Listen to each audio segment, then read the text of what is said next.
地人在地前，要来讲真人艺稿，是分林北港一项正特殊的宗教文化。也毋过，这项工艺面临着失传的危机。艺稿的大师颜三太，伊的后生颜胜江，继承着老爸事业甲技术，要甲艺稿的传统技艺传承落去。 真认真的杨春强，伊是少年的艺稿工艺师颜胜江。北港镇的真人艺稿是真特殊的文化，大概游行时拢有真侪人伫参观。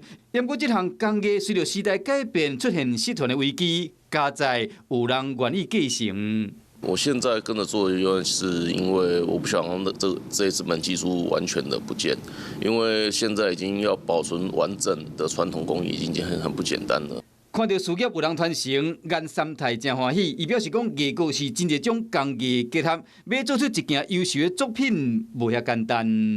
艺稿这个工艺是足侪项技术人员所结合的。比如讲，北港的3月19日进前1个月，咱个天去叫伊来，准备来甲咱斗用。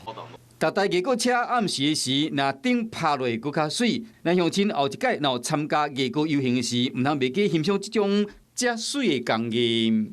Hello， 我是谢嘉璇。想要掌握最及时的新闻资讯吗？赶快订阅、按赞、开启小铃铛，锁定华视新闻 YouTube 频道。